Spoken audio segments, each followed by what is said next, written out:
Bien-aimés frères et sœurs, vous connaîtrez la vérité et la vérité vous affranchira. Ça, c'est pas moi qui le dis, c'est la Bible qui le dit. Mais moi, je vous dis mieux.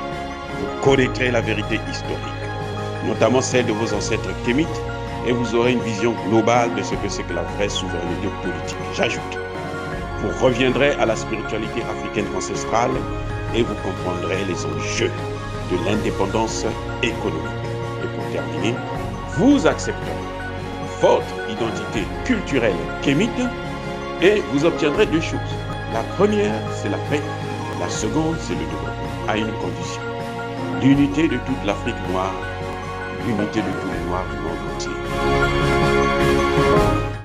Otep à tous, bienvenue sur la chaîne des panafricanistes. Par essence, par conviction et par excellence. Celle des citoyens kémites par nécessité et obligation de combat. Nous sommes une chaîne qui n'est guidée que par nos ancêtres et rien que par les ancêtres qui appartiennent à l'égrégore du monde noir. Par conséquent, nous ne croyons en aucun Dieu venu de l'étranger. Toutefois, cette vidéo n'est aucunement destinée à inciter à la haine ou à la violence, car nous menons un combat qui est d'abord et avant tout spirituel, intellectuel et démocratique, ensuite il est politique, géopolitique et géostratégique. Contre l'impérialisme, le colonialisme, le néocolonialisme et l'endocolonat, qui sont tous qualifiés de crimes contre l'humanité. Nous menons ce combat sur la base du principe fondamental que nous avons hérité de nos ancêtres kémites, qui est celui de la Mahat, c'est-à-dire solidarité, vérité et justice. Vous êtes donc en droit de connaître la vérité, et nous avons l'obligation de vous dire la vérité, rien que la vérité, afin que justice soit rendue au continent africain. Et ça, c'est notre modeste contribution dans cette noble lutte en faveur de la souveraineté, la dignité, la solidarité et l'unité africaine. Ça, c'est ce que nous appelons le panafricanisme. Bien-aimés frères et sœurs, l'union, la solidarité, la coopération, la fusion entre l'armée malienne et l'armée burkinabé fait peur aux Occidentaux. Ça inquiète. Nous le savons tous, c'était un secret pour personne.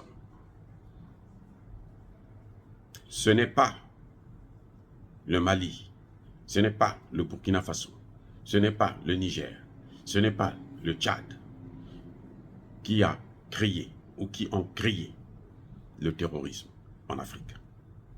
Le terrorisme est une invention, une création pure et simple des puissances occidentales, avec à leur tête la France de Nicolas Sarkozy. C'est un plan qui avait été préparé de longue date et qu'il fallait exécuter. Et Barack Obama a servi les États-Unis sur un plateau en or, en sacrifiant Kadhafi et la Libye au profit des Occidentaux, au détriment de l'Afrique, d'où il vient lui-même. C'est un endocolon, c'est ça qu'on appelle les endocolons. Bref, dans la lutte contre le terrorisme, les chefs d'état-major et les ministres de la Défense, maliens et burkinabés, se sont assis, se sont organisés pour travailler ensemble. Ce sont des pays frontaliers qui ont une très longue frontière, donc ils veulent coopérer, ils veulent créer un état-major commun dans la lutte contre le terrorisme. C'est-à-dire que ce n'est plus le Burkina Faso qui combat le terrorisme au Burkina Faso, ce n'est plus le Mali qui combat le terrorisme au Mali, mais c'est le Burkina Faso et le Mali qui combattent le terrorisme à la fois au Burkina Faso et au Mali. Et ça, c'est une première. Ils s'organisent loin des Occidentaux. Et ça, c'est un avantage. C'est un gage de succès. Parce que vous ne pouvez pas mener la guerre avec la guerre contre le terrorisme, avec ceux qui ont fabriqué ces terroristes et qui les ont déportés sur votre territoire. C'est perdu d'avance. C'est pour ça que vous avez vu que Barkhane a échoué pendant 9 ans au Mali, Barkhane n'a tué aucun terroriste. Aucun. Elle vous dit parfois, on a tué tel terroriste, elle ne vous montre pas le cadavre. Quelques mois, quelques années plus tard, vous apprenez que ce même terroriste-là vient d'être abattu en Algérie. Et les Algériens vous montrent le corps. Quand on fait l'autopsie, on se rend compte qu'effectivement, on l'identifie. C'est lui-même, le même terroriste qui aurait été tué par la France. Oui, Et la France s'est permis justement d'essayer ses armes. Ce que vous avez vu à Bounty, où il y a un mariage, elle envoie des bombes, c'était pour essayer, pour voir qu'est-ce que ça donne, quels sont les effets. Parce qu'elle ne peut pas faire ça en France. Elle n'a pas de place pour le faire. Elle va faire ça. Elle n'a pas des Blancs qui vont accepter de mourir pour ses essais. Donc, on va en Afrique où c'est gratuit. Et là, on n'a jamais vu les organisations des droits de l'homme des Nations Unies. Non, ils n'existent pas. Quand c'est comme ça, où ils sont aveugles. Ils ont des yeux seulement quand les armées burkinabées ou maliennes travaillent ensemble pour pouvoir lutter contre le terrorisme. Donc il faut saper le moral des militaires en amenant ce genre de choses. C'est ça qui inquiète.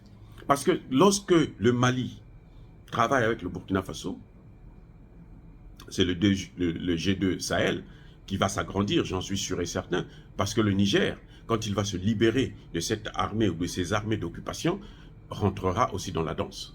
Ça, c'est sûr et certain. Mais, pour l'instant, nous sommes à G2. Si G2 réussit, comment eux, ils vont justifier leur ingérence en permanence? Parce qu'eux, ils sont venus là pour y rester, pour durer. Un chef d'état-major français l'a dit, on était venu la dernière fois pour 100 ans, on a fait 50 ans, on est reparti. Cette fois-ci, nous sommes revenus, c'est pour 100 ans. On ne va pas repartir. Jusqu'à preuve de contraire, quand Barkhane est chassée du Mali, elle part s'installer au Niger, juste à côté du Mali.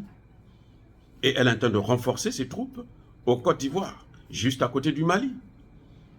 Parce qu'elle veut mettre le Mali, créer un étau autour du Mali, encercler le Mali. Mais c'est peine perdue. C'est peine perdue. Parce que la France a trop fait, elle a trop torturé, trop massacré les Africains et maintenant ça suffit. Bref, cette alliance fait peur parce que sans la présence des terroristes, eh ben, les Occidentaux n'ont plus le droit de rester chez nous, d'occuper le terrain, nos territoires et de piller les matières premières. Donc, ils doivent tout faire pour casser cette alliance-là. Et c'est ce qu'ils sont en train de faire. Ça les inquiète beaucoup. Ça les inquiète beaucoup. Mais j'espère seulement que les autorités, à la fois maliennes et burkinabées, ne vont pas céder au chantage. Parce que c'est clair, on a déjà sanctionné le Burkina Faso, vous savez, on l'a sorti de l'AGOA, hein, l'Alliance de commerce qui donne certains avantages que l'on ne voit pas parce que de toutes les façons, nous ne commerçons pas avec les États-Unis. Donc, c'est les États-Unis qui nous imposent leurs matières, leurs produits. Nous consommons leurs produits. Donc, nous n'avons rien à vendre là-bas, nous ne perdons rien.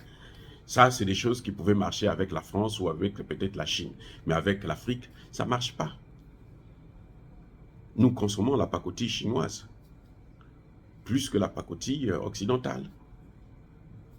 Donc, les Occidentaux peuvent faire ce qu'ils veulent, ça ne nous coûte rien. Mais je veux dire par là que ils vont faire le chantage pour casser cette dynamique. Et c'est aux autorités de ne pas céder. On a assez subi, on n'a jamais rien reçu dans nos relations avec eux. Maintenant, nous changeons de partenaire. Nous changeons de tactique. Nous devons d'abord nous entendre entre nous. Le linge sale se lave en famille. Le problème au Burkina Faso est le même qu'au Mali.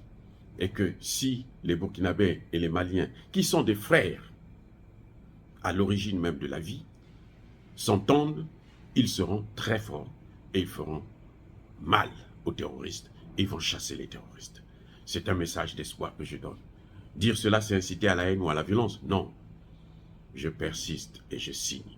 Soyez bénis par le Dieu des Kémites et que tous ceux qui persécutent le continent africain, les Africains et notamment les panafricanistes, tous ceux qui pillent et déstabilisent le continent africain, qu'ils puissent être foudroyés, écrasés, punis, maudits par le Dieu des Kémites et par nos ancêtres angélisés.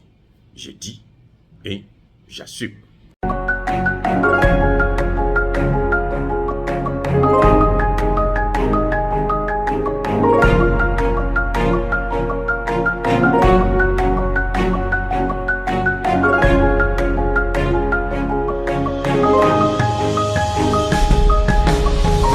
Eux, ils marchent par la foi et non par la vue. Mais moi, je vous conseille vivement de marcher par la connaissance scientifique et historique, notamment celle de nos ancêtres kémites, par les 5 sens et par l'intelligence. À vous, à Pierre.